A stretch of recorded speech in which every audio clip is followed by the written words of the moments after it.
दोस्तों, इजराइल फिलिस्तीन जंग के बीच बड़ी अपडेट सामने आ रही है, जहां ईरान की राजधानी तेहरान के इफ्साना में गैस प्लांट पर बड़ा हमला हुआ है, जिसके बाद बड़ा विस्फोट देखने को मिला। तो वहीं ईरान ने भी साफ तौर पर पलटवार करते हुए, चाहे जमीन का रास्ता हो चाहे समुद्री रास्ता हो, हर जगह से ये ऐलान कर दिया है कि अगर उस पर हमला हुआ तो वो पीछे हटने वाला नहीं है। तो वहीं ईरान के कमांडर ने साफ तौर पर खुल्लम खुल्ला ऐलान कर दिया है कि अगर कहीं भी हमें निशाना बनाया जाता है तो हम दुगनी तेजी से पलटवार करने के लिए तैयार हैं। और लाल सागर में ईरान को रोकने के लिए अब 19 फरवरी से तमाम देशों के कंटेनर जो हैं वो उतरने जा रहे हैं, जिसकी तस्वीर लोगों के सामने है। तो वहीं ईरान के लीडरों की हमास के लीडरों से लगातार मुलाकात जारी है। जहां जहां ब्लिंकन जा रहे हैं, वहीं वहीं ईरान जो है अमेरिका की घेराबंदी करता हुआ दिखाई दे रहा है। इन्हीं सब खबरों से आपको रूबरू कराऊंगा, वीडियो के अंत तक बने रहिएगा। दोस्तों, जिस तरीके से ईरान के गैस प्लांट पर बड़ा हमला किया गया है, इसके वीडियो भी सामने आए हैं। पहले इस पर नजर डाल लीजिए।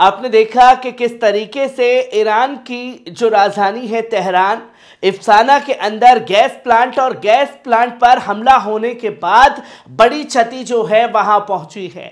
जहां गैस प्लांट पर हमला होने के बाद कई देश जो हैं इसकी चपेट में आ गए हैं, जिसके नक्शा भी जारी किया गया ईरान के जरिए और बताया गया कि ये हमला जो है हम पर नहीं बल्कि उन देशों पर है जो पाइपलाइन से जुड़ा हुआ था और तमाम देशों में गैस पहुंचाने का काम जो है किया जा रहा था।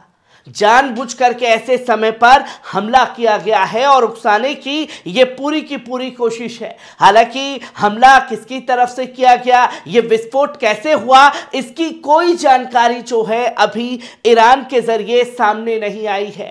पर ईरान ने समुद्री जगह हो चाहे आप जमीनी स्तर की बात करें तो हर जगह से अपनी ताकत का मुजाहरा करना शुरू कर दिया है। पहले इस वीडियो पर नजर डालिए।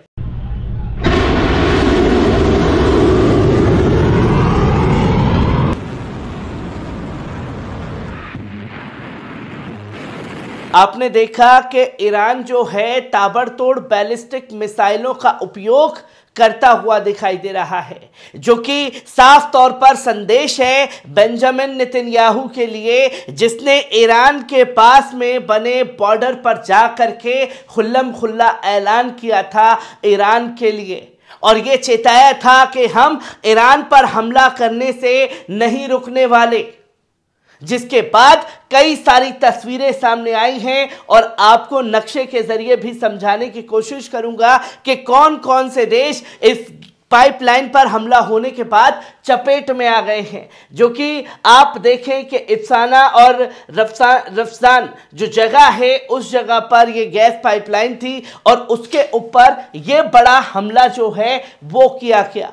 और इससे ये जगह आप साफ तौर पर देख सकते हैं कि कैसे इस जगह को निशाना बनाया गया। और इसी के साथ साथ अगर आप देखें तो सबसे पहले अगर कोई देश प्रभावित हो रहा है तो वो है ओमान, और इसके बाद जो है पाकिस्तान भी प्रभावित हो रहा है, क्योंकि इसी जगह से इन देशों में सप्लाई जो है वो जारी थी। और इसी के साथ अफगानिस्तान भी इससे प्रभावित हुआ है। और अगर बात की जाए तुर्कमेनिस्तान, उधर भी जो है गैस सप्लाई पहुंचने में, गैस पहुंचने में दिक्कतों का सामना करना पड़ सकता है। और इसके बाद अगर बात की जाए तो अजरबैजान भी इससे प्रभावित हुआ है, आर्मेनिया भी इससे प्रभावित हुआ है और टर्की में भी इस पाइपलाइन से गैस जो है वो जा रही थी। और टर्की भी इससे प्रभावित हुआ है। और इसके बाद अगर बात की जाए तो कुवैत पर भी हल्का असर जो है इस हमले के बाद पड़ सकता है, जहां गैस की सप्लाई पहुंचने में दिक्कतों का सामना इन देश को भी करना पड़ सकता है। और इस पाइपलाइन को निशाना बड़ी रणनीति के तहत बनाया गया है, जिससे कि यह साफ तौर पर संकेत है कि अमेरिका और इजराइल इस जंग के दायरे को बढ़ाने के लिए तमाम कोशिशें कर रहा है। और ईरान ने भी इसके बाद साफ तौर पर ऐलान कर दिया कि वो इस जंग में बिल्कुल भी पीछे हटने वाला नहीं है। अगर उस पर हमला हुआ है तो वो भी पूरी तरीके से हमला करेगा। जहां ईरान ने एक वीडियो रिलीज करके जिसमें दिखाया कि कैसे उसने F-35 बैलिस्टिक मिसाइलों का इस्तेमाल किया है, चाहे वो जमीनी रास्ते पर हो चाहे वो समुद्री रास्ते पर हो। ताबड़तोड़ बैलिस्टिक मिसाइलें बरसाने का काम ईरान द्वारा किया जा रहा है और वीडियो में साफ तौर पर दिखाई दे रहा है, जो कि यह संकेत भी दिया गया नेतन्याहू के लिए, जिसने कुछ दिन पहले पलमाशिम एयरबेस के पास पहुंच करके धमकी दी थी ईरान को कि हम ईरान को बख्शेंगे नहीं, क्योंकि इन तमाम चीजों के पीछे जो है ईरान का हाथ है।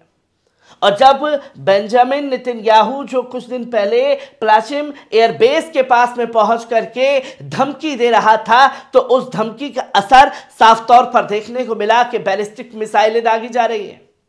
और इस धमकी के बाद जो है बड़ा विस्फोट तेहरान के गैस प्लांट पर हुआ है, जो कि संकेत है कि ये कहीं इजराइल का काम तो नहीं, क्योंकि अभी ऑफिशियल ऐलान नहीं हुआ है कि किसके थ्रू ये हमला हुआ या कैसे ये बड़ा विस्फोट उस जगह पर हुआ है। और जब ये चीजें लगातार चल रही हैं, नेतन्याहू की धमकी का पलटवार भी कर दिया गया, तो वहीं IRGC के जो चीफ है सलामी, उन्होंने भी खुल्लम खुल्ला ऐलान कर दिया है कि अगर दुश्मन हम पर हमला करते हैं तो चाहे वो समुद्री रास्ते हो, चाहे जमीन के रास्ते हो, चाहे आसमान के रास्ते हो, अगर हम पर हमला हुआ तो हम किसी भी कीमत पर आपको बख्शने वाले नहीं हैं। फिर हम हर जहाज़ों को हर जगह जो है निशाना बनाएंगे और उसमें हम पीछे हटने वाले नहीं हैं।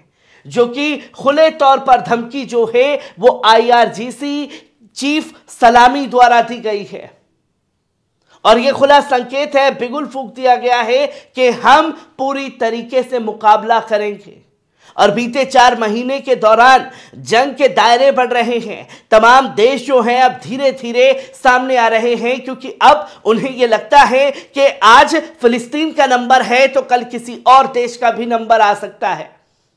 इसके लिए गतिविधियां तेज हो चुकी हैं। और जब ईरान की खुले तौर पर धमकी चल रही है, तो ईरान से मुकाबला करने के लिए कई देश जो हैं 19 फरवरी से लाल सागर में अपने युद्धपोतों को उतारने जा रहे हैं, जिनको कमांड जो है वो जर्मनी का फ्रिगेट हेसेन जो युद्धपोत है वो करेगा।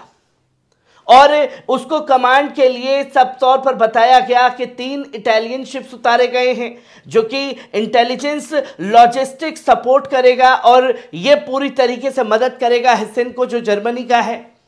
और इसके लिए फ्रांस ने भी अपने फ्रिगेट जो युद्धपोत है उसे उतारा, और डेनिश ह्यूटफिल्टेड जो युद्धपोत है उसे तैनात किया है लाल सागर के पास, जो हेसेन से संपर्क में रहेगा।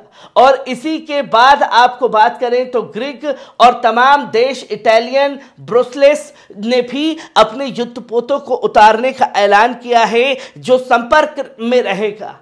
और इन देशों ने ये कहते हुए अपने युद्धपोतों को उतारा है कि हम सीधे तौर पर लाल सागर में किसी के ऊपर हमला नहीं करेंगे, हम सिर्फ रक्षा के लिए जा रहे हैं। अगर किसी जहाज के ऊपर हमला होगा तो हम बस उसे रोकने का काम करेंगे। जो कि ये तस्वीरें लोगों के सामने आई है, जहां एक तरफ जंग के दायरे बढ़ रहे हैं और जहां जहां अमेरिकी जो फॉरेन मिनिस्टर हैं ब्लिंकन, जहां जहां पहुंच रहे हैं उसके बाद ईरान के फॉरेन मिनिस्टर भी उस जगह पर पहुंच रहे हैं। और इसी बीच दोहा के अंदर हमास के इस्माइल हानिया और ईरान के जो फॉरेन मिनिस्टर हैं उनकी मुलाकात हुई और जंग के दायरे को लेकर के काफी लंबा डिस्कशन चला और बताया कि किस तरीके के हालात फलस्तीन के अंदर हैं, जहां ईरान ने यह बताया कि अगर युद्ध रुकता है तो हम पूरी तरीके से फलस्तीन के लोगों को बचाने के लिए हर मदद के लिए तैयार है, जो कि ये चीज भी सामने आई। तो वहीं यहां मुलाकात कतर से भी हुई और इसी बात को जो है ईरान के राष्ट्रपति ने कतर के सामने रखा और ये साफ तौर पर चिताया कि अब ये बैठने का वक्त नहीं है, कुछ एक्शन लेना पड़ेगा। और जो चीजें चल रही हैं उससे लगता नहीं है कि इजराइल जो है ये चाहता है कि ये जंग रुके, वो जंग के दायरे को बढ़ाना चाह रहा है। इसके लिए बड़ा कदम उठाना पड़ेगा और जो नुकसान हुआ है उस नुकसान की भरपाई हर मुल्क को आकर के करनी पड़ेगी और फलस्तीन के साथ कंधे से कंधा मिला करके खड़ा रहना पड़ेगा। कई बड़ी डीलें, कई बड़ी मांगे जो हैं वो खास तौर पर ईरान के जो फॉरेन मिनिस्टर हैं उनके जरिए रखी गई हैं। हर एक खबर, हर एक पहलू को आपके साथ जंग से जुड़ी साझा करता रहूंगा। दीजिए इजाजत, शुक्रिया।